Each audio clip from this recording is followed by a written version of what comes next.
नमस्कार दोस्तों। X party, आखिर ये वर्ड क्या है, इसमें क्या होता है, लीगली इसको कैसे समझ सकते हैं।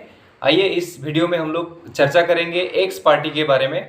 इस वीडियो को आगे बढ़ाने से पहले मैं आप सबसे रिक्वेस्ट करना चाहता हूं कि मेरे इस चैनल को सब्सक्राइब जरूर कीजिएगा और इस वीडियो को अंत तक देखिएगा, ताकि आपको ये जो एक्स पार्टी का कॉन्सेप्ट है ये पूरा समझ में आ जाए।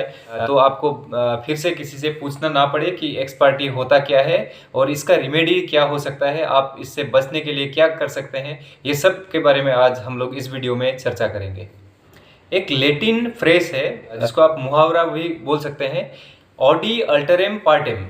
इसका मतलब होता है कि किसी एक केस में दोनों पार्टी को, दोनों साइड को सुन के ही उसके डिसीजन में आ सकते हैं। ये एक मैक्सिम है, एक मुहावरा है, एक कहावत है, एक फ्रेज है।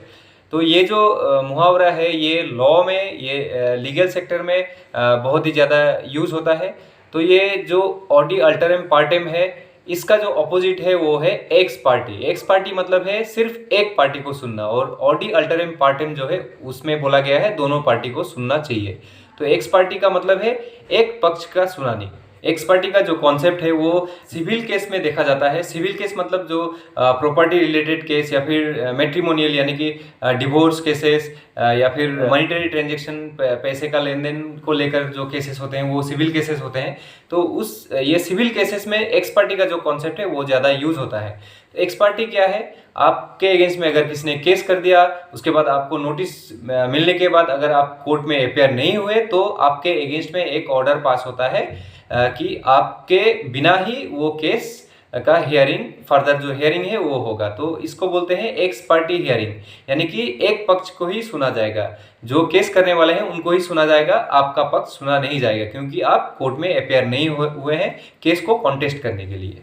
अगर आपके साथ भी कभी ऐसा हुआ होगा, अगर आपको नोटिस मिला है और उसके बाद भी आप अगर कोर्ट नहीं गए, किसी भी कारण से अगर आप नहीं जाते हैं, तो आपके अगेंस्ट में अगर एक्स पार्टी ऑर्डर हो गया है, तो आप इससे बचने के लिए जो एक्स पार्टी ऑर्डर है उसको सेट असाइड, उसको वेकेट करने के लिए, उसको कैंसिल करने के लिए आप क्या कर सकते हैं, उसके लिए भी प्रोविजन है सीपीसी यानी कि सिविल प्रोसीजरल कोड। सीपीसी का ऑर्डर 9 रूल 13 में एक्स पार्टी को वेकेट करने के लिए प्रोविजन है।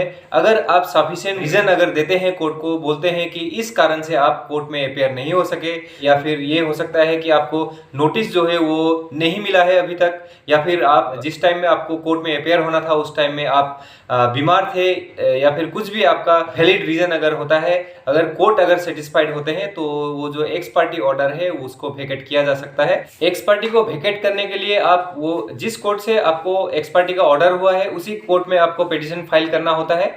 अगर आपका एक्स पार्टी वेकेट अगर नहीं होता है तो आप हायर कोर्ट में आप अपील फाइल कर सकते हैं। सीपीसी में ही इसका भी प्रोविजन है।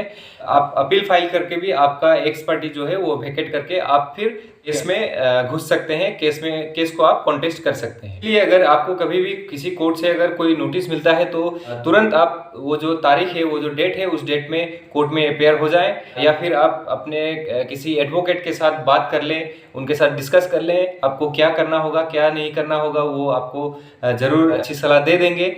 लेकिन आप कोर्ट का नोटिस मिलने के बाद कभी भी उसको इग्नोर मत कीजिएगा। अगर इग्नोर करेंगे तो आपके अगेंस्ट में भी एक्स पार्टी ऑर्डर हो सकता है। अगर एक्स पार्टी ऑर्डर हो गया और उसके बाद आप सफिशिएंट रीजन भी नहीं दे पाए, तो फिर आपके अगेंस्ट में ही वो केस जा सकता है। तो इससे बचने के लिए आपको सबसे पहला तो आपको कोर्ट में अपेयर होना है तारीख में। अगर नहीं हो सकते हैं, अगर आप तारीख में अपेयर नहीं हो पाए, तो एक्स पार्टी वेकेट के लिए सफिशिएंट रीजन देके आपको उसी कोर्ट में पिटीशन फाइल करना है।